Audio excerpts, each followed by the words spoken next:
Last પીરિયડમાં આપણું જે paper 17 છે એ 17માં આપણે નાણાંના પુરવઠાને અસર કરતા પરિબળો વિશે સમજૂતી મેળવતા હતા અને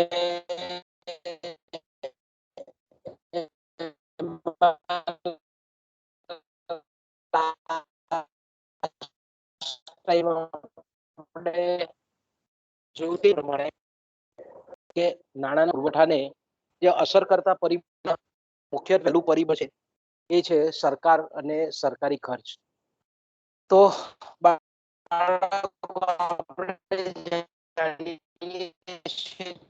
પ્રમાણે કે સરકાર જે છે સરકાર જે કંઈ પણ આર્થિક વિકાસ અંગેના આયોજન કરતી હોય કે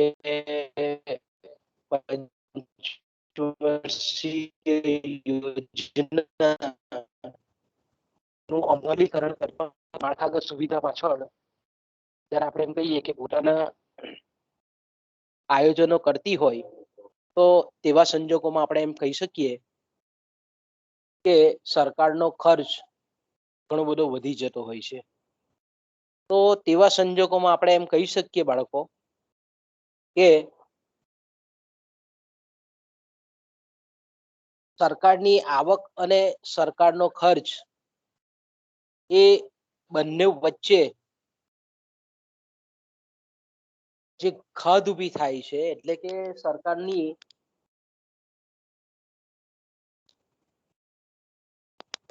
આવક કરતા જ્યારે જાવકનું પ્રમાણ ઘણું બધું વધી જતું હોય તો તેવા સંજોગોમાં સરકારને જે ડેફિસિટ કે જેને આપણે ખદ કહીએ છીએ એ ખદ જે ઊભી થાય એ ખદને પૂરવા માટે સરકાર આપણે જોયું તે પ્રમાણે કે નવા નાણાંનું સર્જન કરે, વિદેશી સંસ્થાઓ કે વિદેશી કંપનીઓ છે કે વિદેશી નાગરિકો છે કે દેશના નાગરિકો છે એની પાસેથી ધિરાણ લે, લોન લે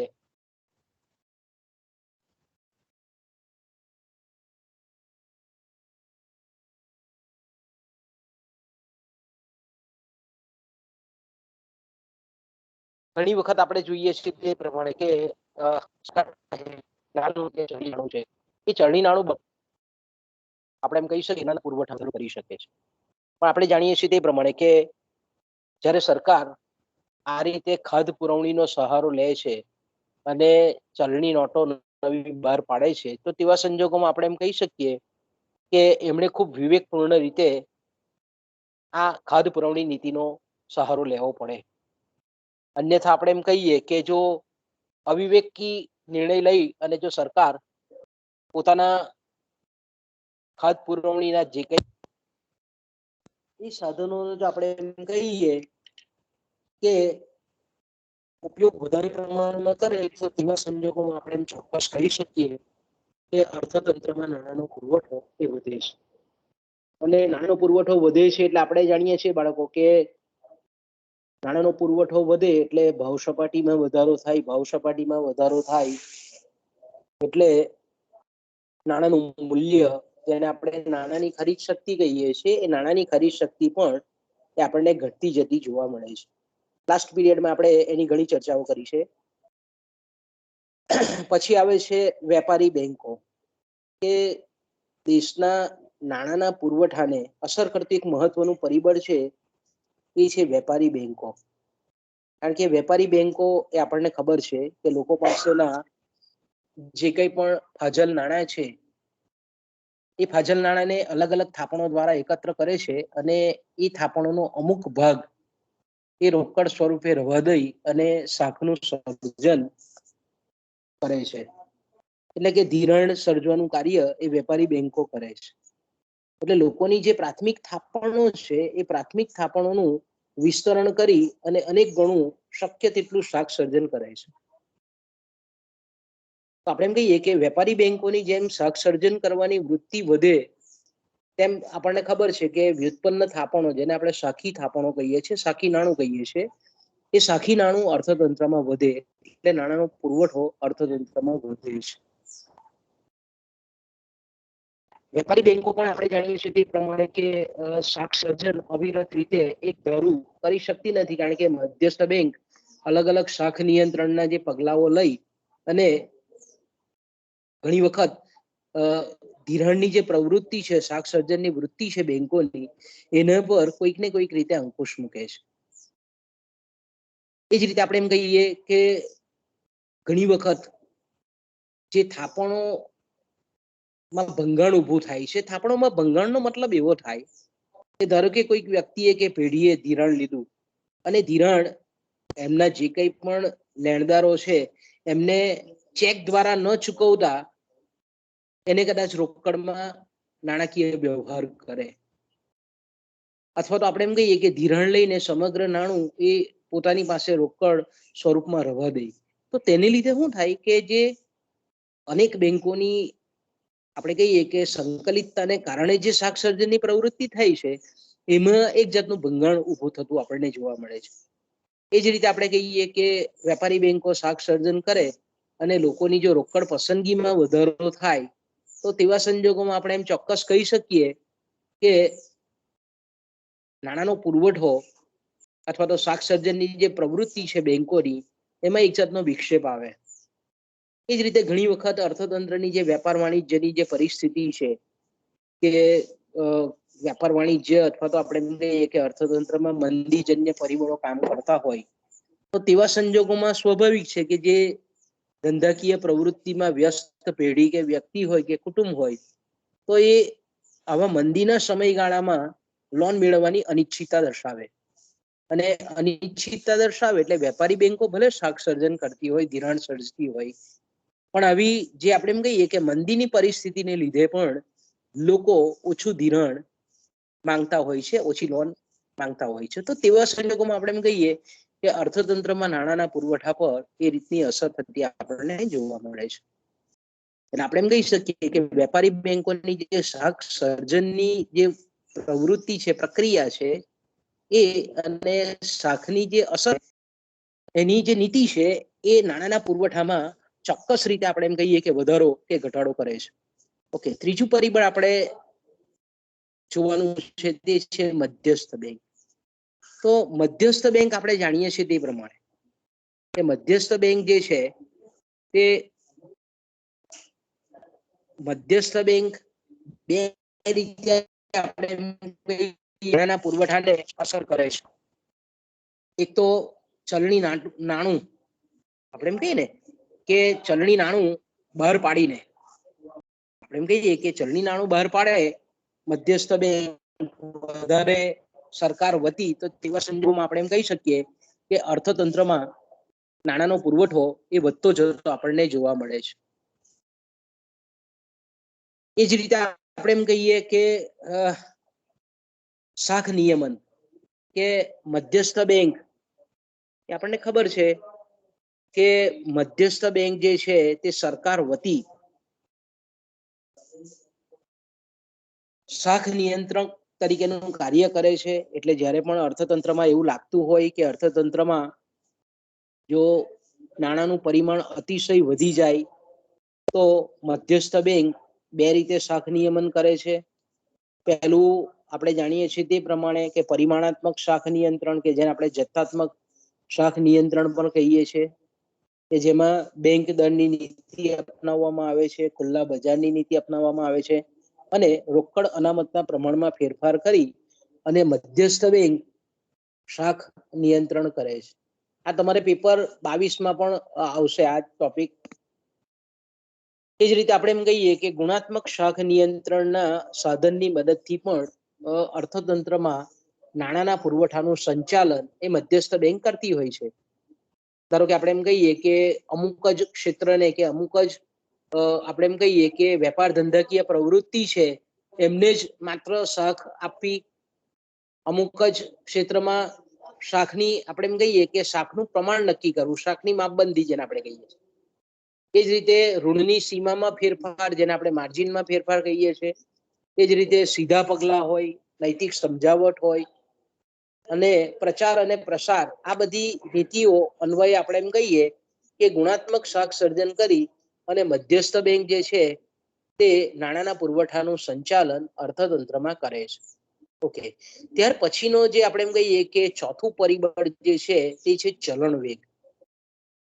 પરીક્ષામાં તમને પૂછે ટૂંકા પ્રશ્નમાં કે નાણાંનો ચલણ વેગ એટલે શું, તો તમને તરત સ્ટ્રાઇક જવી જોઈએ કે નાણાંનું એક એકમ એક વ્યક્તિના હાથમાંથી બીજી વ્યક્તિના હાથમાં જે ફરે છે તેને આપણે નાણાંનો ચલણ વેગ કહીએ છીએ.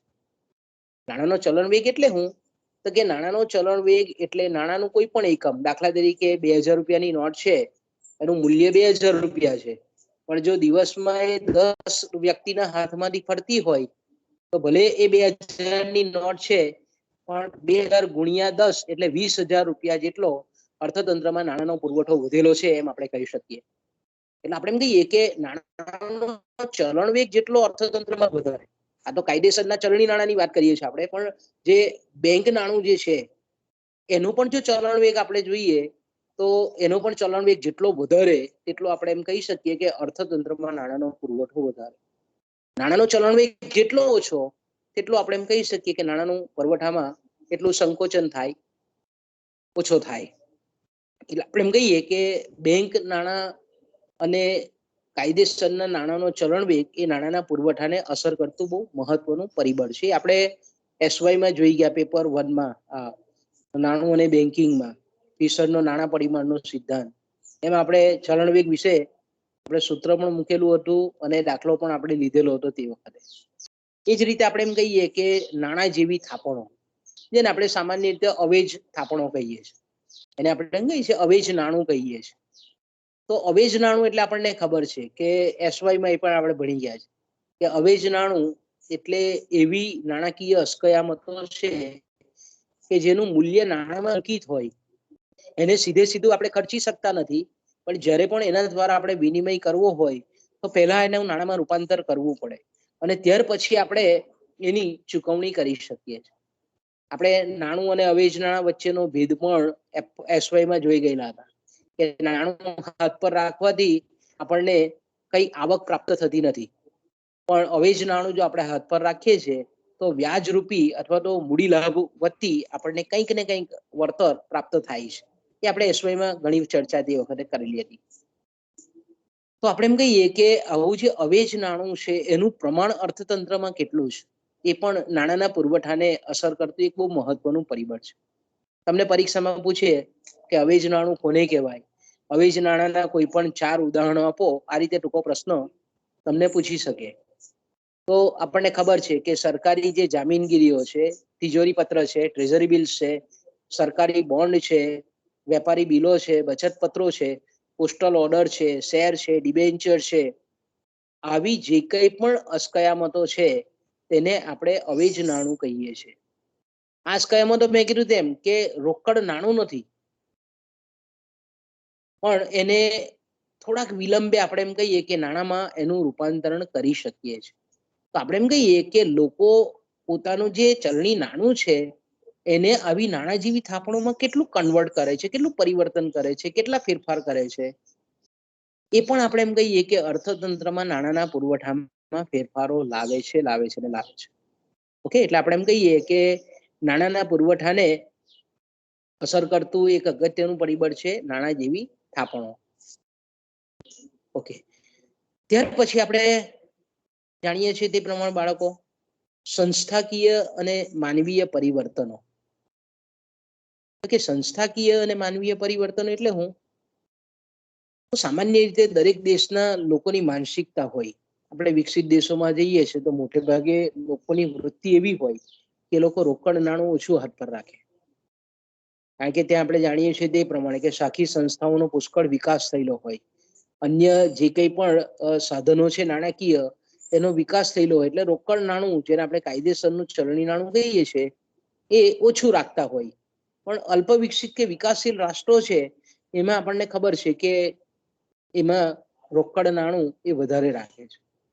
એટલે આપણે એમ કહીએ કે દેશના જે લોકો છે એની માનસિકતા કેવી છે, કાયદા માન્ય નાણું કેટલું રાખવું જો બેન્કિંગ પદ્ધતિઓથી કે બેન્કિંગ ટેવોથી જો પરિચિત હોય તો બેંક નાણું કેટલું રાખવું એ સામાન્ય રીતે આપણે એમ કહીએ કે દેશ કેટલો ડેવલપ છે, દેશના આર્થિક વિકાસ અને બેંકના ટેવના વિકાસ પર એ આધાર રાખે છે. આપણે ભારત જેવા દેશમાં આપણે જોઈએ છીએ ગ્રામ્ય વિસ્તારોમાં મોટે ભાગે આપણે હજુ પણ બેન્કિંગ પ્રવૃત્તિઓથી ટેવાયેલા નથી, એટલે આપણે ચુકવણી મોટે ભાગે આપણા જે વ્યવહારો છે તે મોટે ભાગે રોકડ નાણાંમાં કરીએ છીએ. કારણ કે આપણે ગ્રામ્ય વિસ્તારમાં જોઈએ છે કે બેન્કિંગ ટેવોનો પૂરેપૂરો વિકાસ નથી થયેલો હતો અને લોકોની અજ્ઞાનતા કે ભાઈ આ નાણાંની સરખામણીમાં આ સાધન અયોગ્ય છે એવી જે માનસિકતા છે એને લીધે આપણે એમ કહી શકીએ કે અર્થતંત્રમાં આવા રોકડ વ્યવહારો વધારે થતા હોય છે આવા અર્થતંત્રમાં, પણ નાણાકીય સાધનો દ્વારા વ્યવહારો ઓછા થતા હોય છે. એ જ રીતે આપણે એમ કહીએ કે વેપારી બેંકોનું જે રોકડ અનામતનું પ્રમાણ છે મધ્યસ્થ બેંક દ્વારા નિયમિત થતું, એ પણ નાણાંના પુરવઠાને અસર કરતું એક અગત્યનું પરિબળ છે. લોકોની બેન્કિંગ અંગેની વર્તણૂક કેવી છે, ધીરે ધીરે આપણે જોઈએ છે કે તાજેતરના વર્ષોમાં જે બેન્કિંગ ક્ષેત્રમાં સુધારા થયેલા છે, એટલે આપણે ડિજિટલ મનીનો ઉપયોગ કરીએ છીએ, મોબાઈલ બેન્કિંગનો ઉપયોગ કરીએ છીએ, એટીએમ કાર્ડ કે જેને આપણે પ્લાસ્ટિક મની કહીએ છીએ એનો પણ આપણે ઉપયોગ કરીએ છીએ. એટલે ધીરે ધીરે આપણા જેવા દેશમાં પણ એમાં ઘણો બધો સુધારો અત્યારના સંજોગોમાં આપણને થતો જોવા મળે છે. ટૂંકમાં આપણે એમ કહીએ કે નાણાંનો પુરવઠો ને જ્યારે આપણે વિચાર કરીએ છીએ ત્યારે એને સંસ્થાકીય દ્રષ્ટિએ જ સ્થિર છે કે જડ છે એવું માનવાની જરૂર નથી, પણ માનવીય જે વર્તણૂક છે, માનવીય નિર્ણયો છે, એ પણ એક અસર કરતું પરિબળ છે.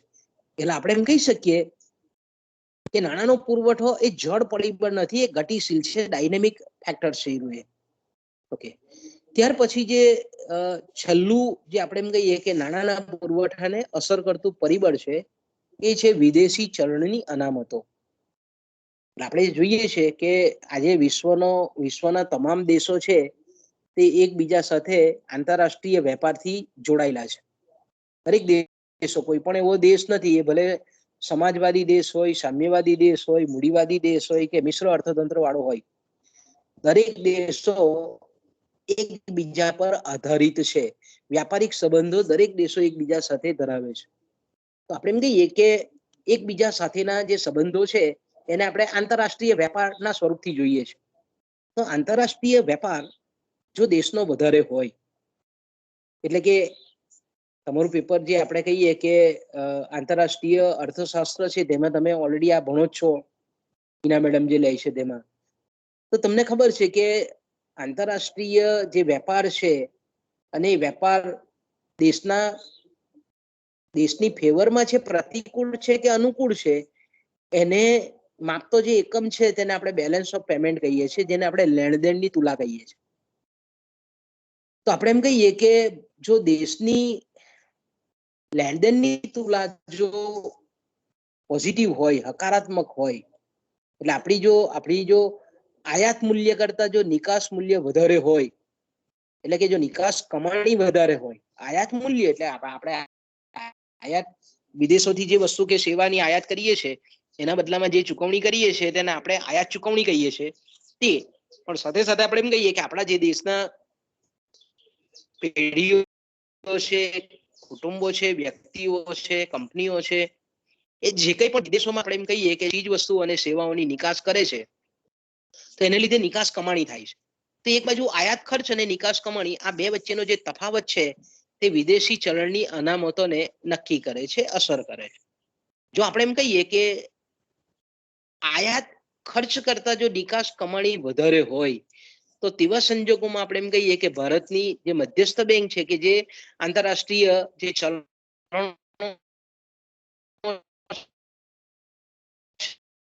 છે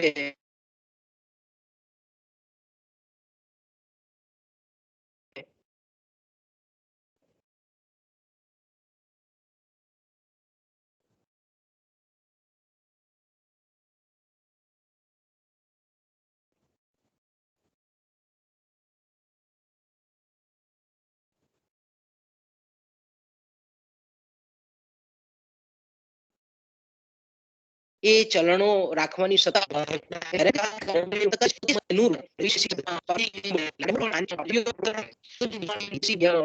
ચલણની અનામતો વધે તો સ્વાભાવિક છે કે રાખીને રૂપિયામાં કરે છે. તો તેવા સંજોગોમાં અર્થતંત્રમાં આપણે કહીએ છીએ કે નાણાંનો પુરવઠો વધે છે. એટલે ઇન શોર્ટ તમારે એવું યાદ રાખવાનું છે કે જ્યારે અર્થતંત્રમાં લેણદેણની તુલા અનુકૂળ હોય, એટલે કે નિકાસ કમાણી આયાત ખર્ચ કરતા વધારે હોય, નિકાસનું મૂલ્ય આયાત કરતા જ્યારે સવિશેષ હોય, તો તેવા સંજોગોમાં વિદેશી હુંડિયામણ વધે છે અને પરિણામ સ્વરૂપ અર્થતંત્રમાં નાણાંનો પુરવઠો પણ વધે છે. ઓકે, એનાથી ઊલટું પણ તમારે વિચારવાનું છે કે જો અર્થતંત્રની લેણદેણની તુલા જો પ્રતિકૂળ હોય, નકારાત્મક હોય, એટલે નિકાસ કરતા આયાતનું મૂલ્ય વધારે હોય. આપણા ભારતની જે પરિસ્થિતિ વર્ષોથી છે તે આપણી નિકાસ ઓછી છે પણ આયાત વધારે છે. તો તેવા સંજોગોમાં આપણે કહીએ કે અર્થતંત્રમાં વિદેશી હુંડિયામણની માંગ ઊભી થાય અને પરિણામ સ્વરૂપ આપણે એમ કહીએ કે સ્થાનિક ચલણ એ મધ્યસ્થ બેંકમાં વિદેશી ચલણના રૂપાંતરણ પેટે વધારે જમા થાય, એટલે અર્થતંત્રમાં નાણાંનો પુરવઠો એ વધે છે. આપણે એમ કહીએ કે વિદેશી ચલણ જે છે, અનામત છે, તે પણ નાણાંની માંગને અસર કરતું એક બહુ મહત્વનું પરિબળ છે. ઓકે, તો આગળ જઈએ આપણે.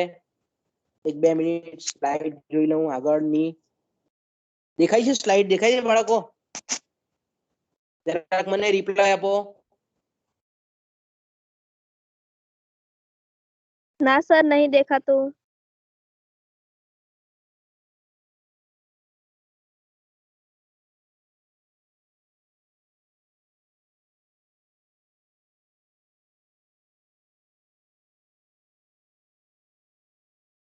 રિપ્લાય આપો બેટા. દિવ્યા, અવાજ સંભળાય?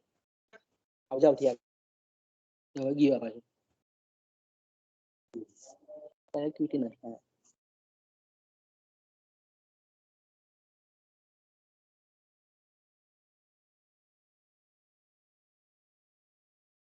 મને માઇક ઓન કરીને બેટા જવાબ આપો તો અવાજ સંભળાય છે બરાબર? હેલો, હા સર, સંભળાય છે. અવાજ સંભળાય છે ને બેટા? આ સ્ક્રીન પર દેખાય છે તમારે? હા સર. હા, દેખાય છે ને? હા, કારણ કે આજે છે ને મોબાઈલ થી લઉં છું એટલે મને થોડું કોન્ફિડન્સ મને જ પોતાને નથી આવતો. ઓકે, તો આટલા પરિબળો આપણે જોઈ ગયા, નાણાંના પુરવઠાને અસર કરતા પરિબળો. ઓકે, એટલે યુનિવર્સિટીની એક્ઝામની દ્રષ્ટિએ તમે જુઓ તો આ ટૂંકનોંધ તરીકે પણ પૂછાઈ શકે એવો છે, ટૂંકા પ્રશ્ન તરીકે પણ પૂછાય કે નાણાંના પુરવઠાને અસર કરતા પરિબળો જણાવો. તો આના જે મુદ્દા આપણે જે અત્યાર સુધી ચર્ચા કરી ગયા એ બધા મુદ્દાઓ તમારે લખવા પડે. ઓકે, ત્યાર પછી જે આપણે આપણું જે યુનિટ 1માં જ આગળ છે એ છે નાણાંના પુરવઠાનું બંધારણ, જેને આપણે કહીએ છીએ કમ્પોઝિશન ઓફ મની સપ્લાય. તો નાણાંના પુરવઠાના બંધારણ અંગે જો વાત કરીએ તો સામાન્ય રીતે આપણને ખબર છે તે પ્રમાણે કે નાણાંના પુરવઠાના બંધારણ અંગે પ્રશિષ્ટો એવું માનતા હતા કે નાણાંનું એક જ અને માત્ર એક જ કાર્ય છે અને એ છે વિનિમયના માધ્યમ તરીકેનું કાર્ય. એટલે જ્યારે પણ આપણે નાણાંના પુરવઠાના બંધારણ અંગેની ચર્ચા કરીએ છીએ તો પ્રમુખગત રીતે આપણે એમ કહીએ કે બે મતો આપણી પાસે જોવા મળે છે, બે તારણો આપણી સમક્ષ આવે છે. એક તો માત્ર નાણાંના વિનિમયના માધ્યમ તરીકેના કાર્ય અંગેની વિચારધારણા અન્વયે નાણાંના પુરવઠાનું બંધારણ, અને પછી આધુનિક જે વિચારકો છે, અર્થશાસ્ત્રીઓ છે, એ છે નાણાંનું જે અગત્યનું કાર્ય છે મૂલ્ય સંચયનું, મૂલ્ય સંગ્રાહક તરીકેનું, એના કાર્ય અંગેની વિચારણા અન્વયે આપણે એમ કહીએ કે નાણાંના પુરવઠાનું બંધારણ. તો સામાન્ય રીતે આપણે એમ કહીએ કે જ્યારે પરંપરાગત જે ખ્યાલ છે, જેને આપણે પ્રણાલિકાગત કે ટ્રેડિશનલ કે રૂઢિગત વિચારધારા કહીએ છીએ, કે જેમાં નાણાંના વિનિમયના માધ્યમ તરીકેના જ કાર્યને જ્યારે ધ્યાનમાં રાખવામાં આવે છે, તો તે સમયે જો આપણે વિચાર કરીએ તો આપણે એવું કહી શકીએ કે નાણાંના પુરવઠાના બંધારણ અન્વયે ચલણી જે નોટો છે, કાયદેસરની જે ચલણી નોટો છે, એ છે ચલણી સિક્કાઓ છે, અને વેપારી બેંકોની જે માંગપાત્ર થાપણો છે એનો જ માત્ર સમાવેશ થાય છે. તો આપણે એમ કહીએ કે પછીથી મધ્યસ્થ બેંકે આપણે જોયું તે પ્રમાણે કે ચાર જે અલગ અલગ ખ્યાલો છે તે વિકસાવેલા છે, તો સામાન્ય રીતે આપણે એમ કહીએ કે નાણાંના પુરવઠાના જે ઘટક છે આ અંગેનો એક કેવો છે સંકુચિત ખ્યાલ છે, સંકુચિત મર્યાદિત એ વિચારધારા છે. ઓકે, જ્યારે આપણે એમ કહીએ કે બીજો જે ખાસ કરીને એ છે કે આધુનિક અર્વાચીન જે અર્થશાસ્ત્રીઓ છે કેઇન્સ પછીના, જે નાણાંના મૂલ્યના જે મૂલ્ય સંગ્રાહક તરીકેના સાધન તરીકેનું જે કાર્ય છે એને આધારે જ્યારે નાણાંના પુરવઠાનું બંધારણ અંગેની જે વિચારણા કરી છે તે આપણે એમ કહીએ કે વેપારી બેંકોની જે થાપણો છે, પોસ્ટ ઓફિસની થાપણો છે, વેપારી બેંકોની પોસ્ટ ઓફિસ માટેની થાપણો, એ રીતે જેને આપણે અવેજ નાણું કહીએ છીએ, ટ્રેઝરી બિલો, વિનિમય પત્રો, બોન્ડ, શેર, ડિબેન્ચર, બિન બેન્કિંગ નાણાકીય સંસ્થાઓ પાસેની થાપણો આવે છે. ઓકે, એટલે આપણે એમ કહીએ કે રિઝર્વ બેંક ઓફ ઇન્ડિયાનું જે બીજું જે કાર્યકારી જૂથ છે એ કાર્યકારી જૂથ જે છે તેણે આપણને ખબર છે તે પ્રમાણે કે બંનેનો ઉપયોગ કરેલો છે, જે નાણાંના વિનિમયના માધ્યમ તરીકેનું કાર્ય અને નાણાંના મૂલ્ય સંગ્રાહક તરીકેના કાર્ય, એ બંને દ્રષ્ટિકોણથી આપણે એમ કહીએ કે નાણાંના પુરવઠાને આપણે એમ કહીએ કે મૂલવેલો છે, નક્કી કરેલો છે. તો આપણે ત્યાર પછી આપણે જોઈએ તો નાણાંના પુરવઠા અંગેની જ્યારે આપણે ચર્ચા કરતા હોઈએ ત્યારે સામાન્ય રીતે નાણાંના પુરવઠાના બે ખ્યાલો છે.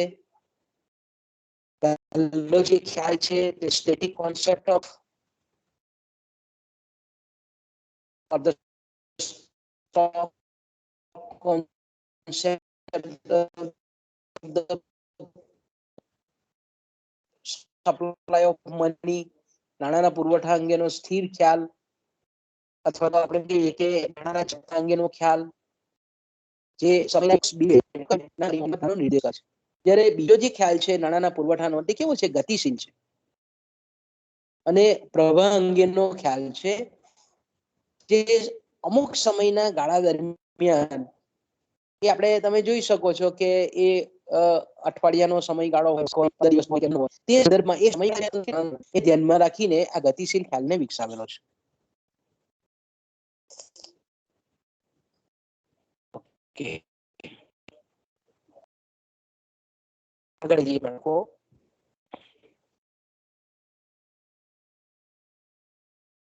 ઓકે, ત્યાર પછીનો જે મહત્વનો જે ખ્યાલ છે એ છે ભારતમાં નાણાંના પુરવઠા ના માપ અંગેના વિવિધ અભિગમો.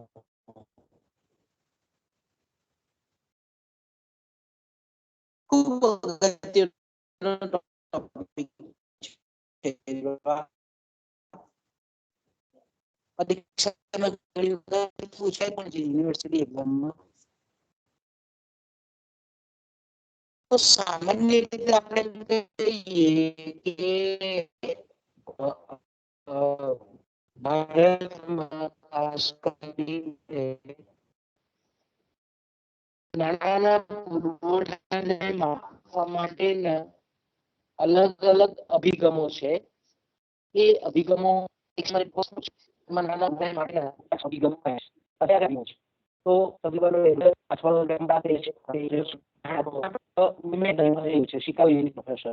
તો એનો જે અભિગમ હતો તે પછી ત્રીજો જે અભિગમ છે તેને આપણે ગરલે અને સોનો અભિગમ કહીએ છીએ. બે અર્થશાસ્ત્રીઓ છે, એમણે નાણાકીય અસ્કયામતો, નાણું અને વાસ્તવિક અસ્કયામતો વચ્ચેના સંબંધો પ્રસ્થાપિત કરી અને ખૂબ સરસ મજાની. ચોથો જે છે એ છે રેટક્લિફ કમિટીનો અભિગમ, અને પાંચમો જે છે તે આપણી ભારતની મધ્યસ્થ બેંક છે, રિઝર્વ બેંક ઓફ ઇન્ડિયા, એનો અભિગમ છે. આપણે એમ કહીએ કે ભારતમાં અલગ અલગ સમયગાળામાં અલગ અલગ માપદંડોનો અભિગમોનો ઉપયોગ આપણે થતો જોવા મળેલો છે.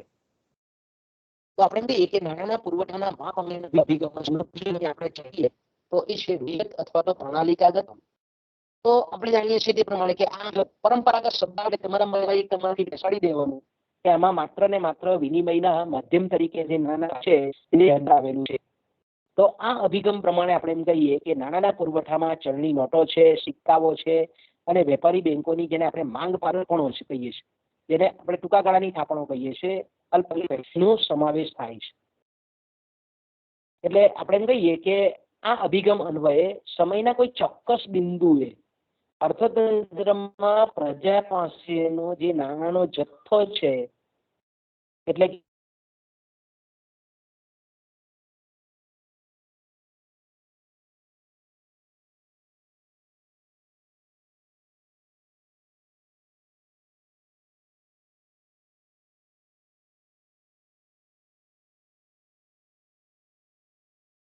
પણ વાપરવામાં આવે છે ત્યારે નાણાંના જે ધારકો છે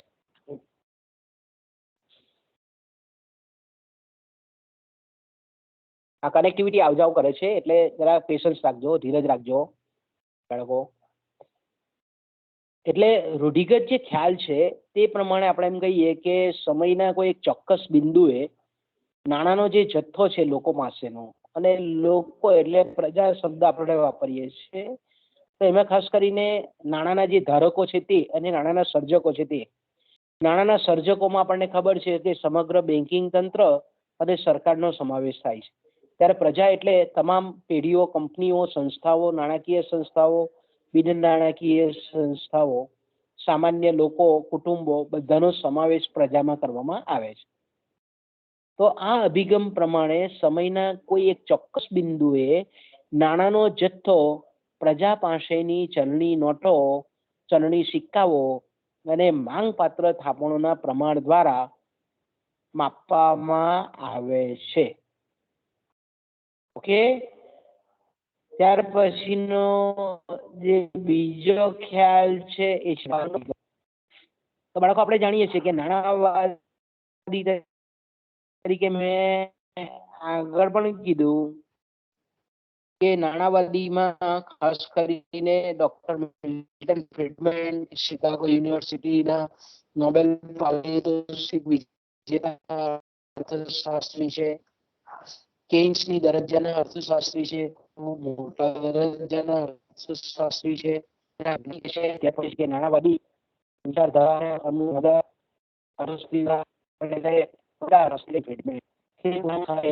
જે પરંપરાગત ખ્યાલમાં જે નાણાંના પુરવઠાના જે ઘટકો છે એ તો લીધેલા જ છે, પરંતુ એમાં એક અલગ નવું ઘટક એમણે ઉમેર્યું, મિલ્ટન ફ્રીડમેને, કે જેમાં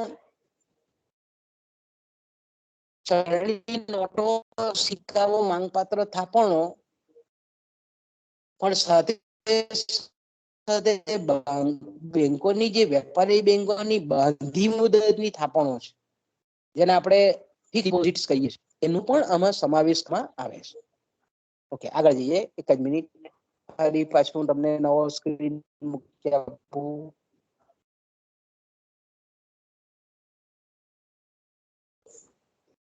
ઓકે, આપણે જોઈએ છીએ પ્રમાણે બાળકો કે સામાન્ય રીતે જે મિલ્ટન ફ્રીડમેન છે, નાણાંવાદીઓનો અભિગમ એ અન્વયે ખાસ કરીને નાણાંના પુરવઠામાં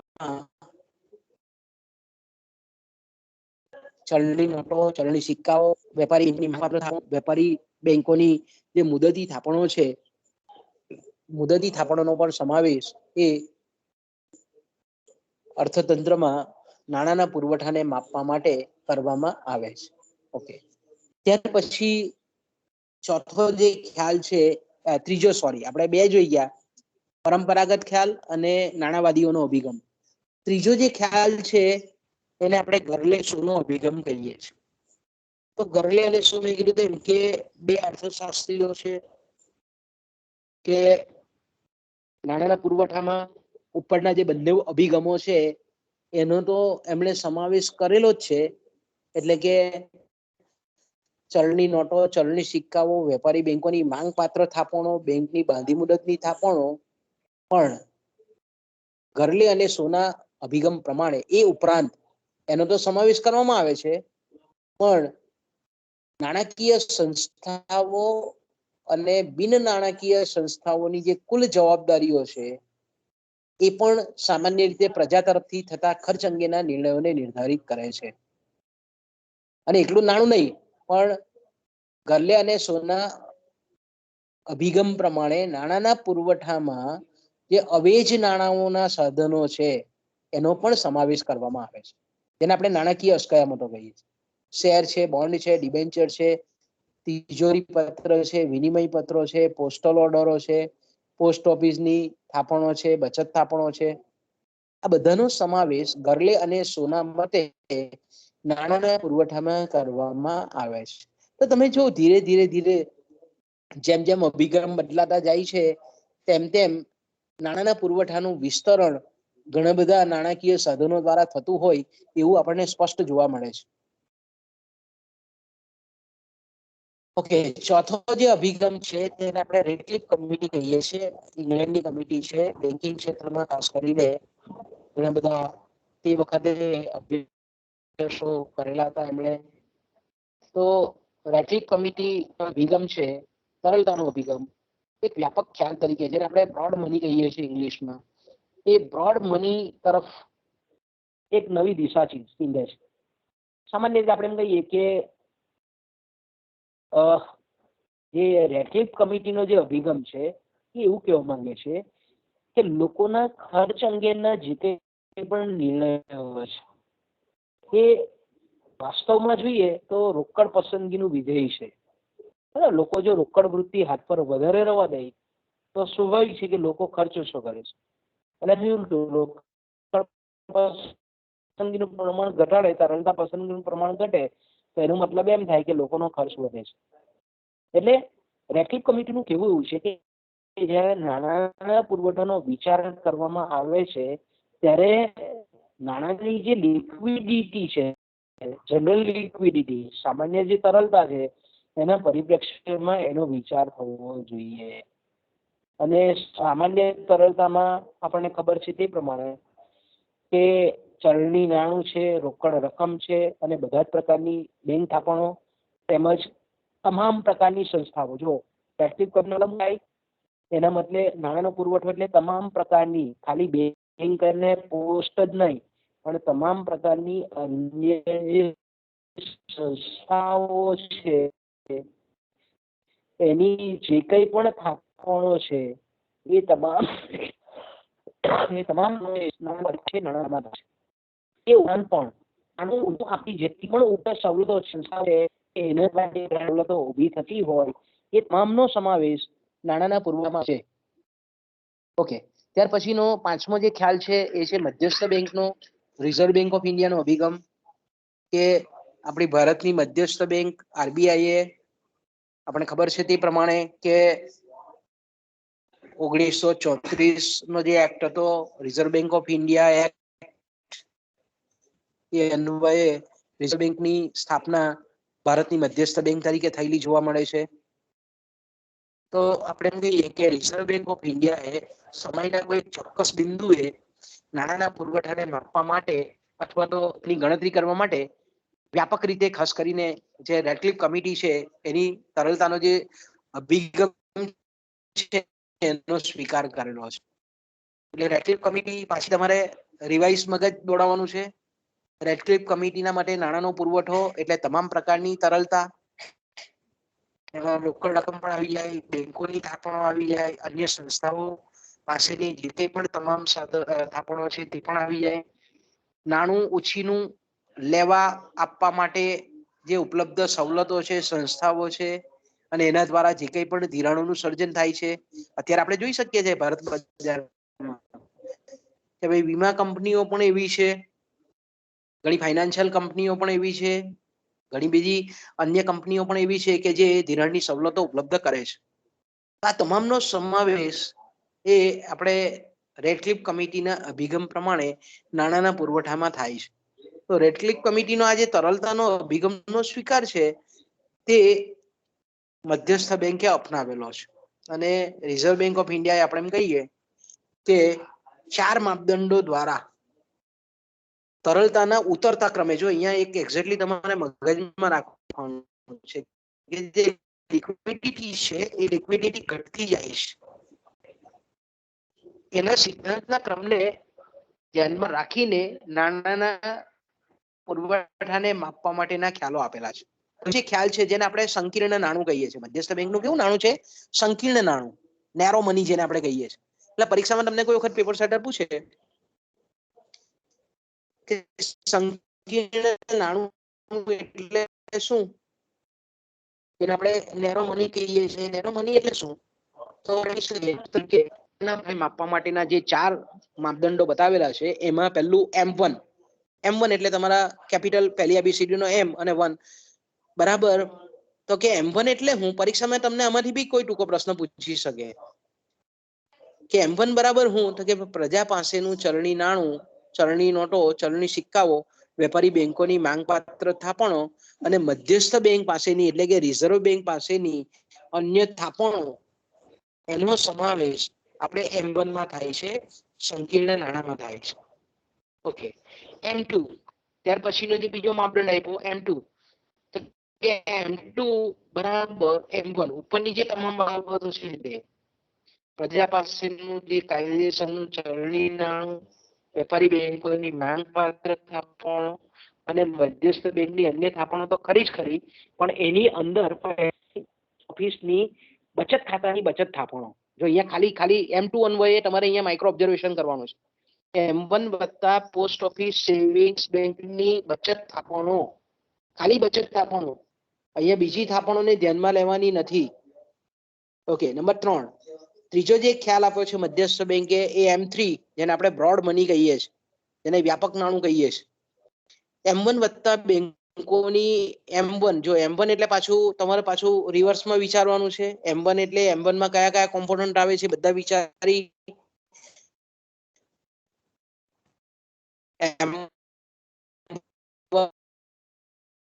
વત્તા એને આપણે વ્યાપક નાણું કહીએ છીએ. ઓકે.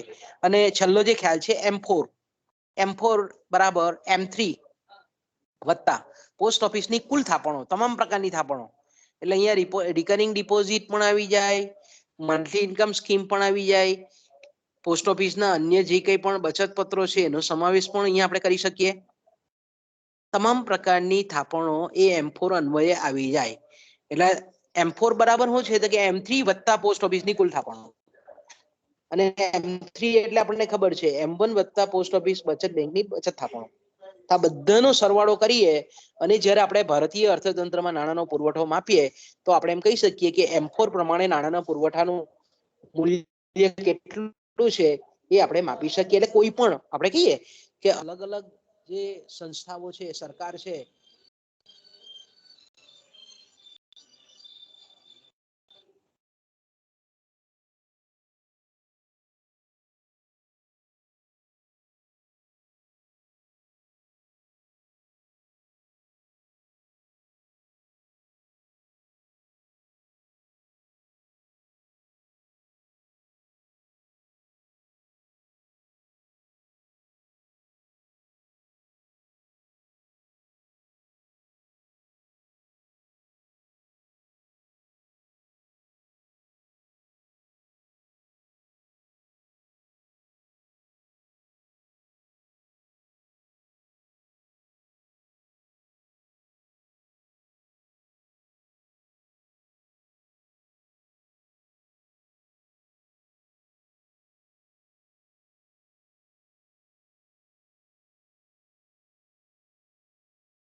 ઓકે બાળકો સોરી, હા નેટ ગયું હતું. તો અહીંયા તમે જોઈ શકો છો કે M4 બરાબર M3 વત્તા પોસ્ટ ઓફિસની કુલ થાય. તો પ્રજા પાસેના જે નાણાંના પુરવઠાના ઉપરોક્ત જે 4 માપદંડો છે એ પૈકી આપણે એમ કહીએ કે M1 ને નેરો મની કહીએ છીએ, M3 ને વ્યાપક નાણું કહીએ છીએ.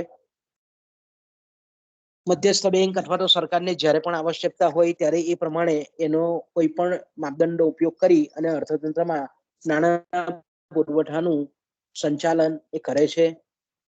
ઓકે, આગળ જઈએ બાળકો. એટલે આ યુનિવર્સિટી પરીક્ષામાં આ પ્રશ્ન પણ પૂછાઈ શકવાની શક્યતા ખરી કે ભારતમાં નાણાંના પુરવઠાને માપતા કયા કયા અભિગમો છે.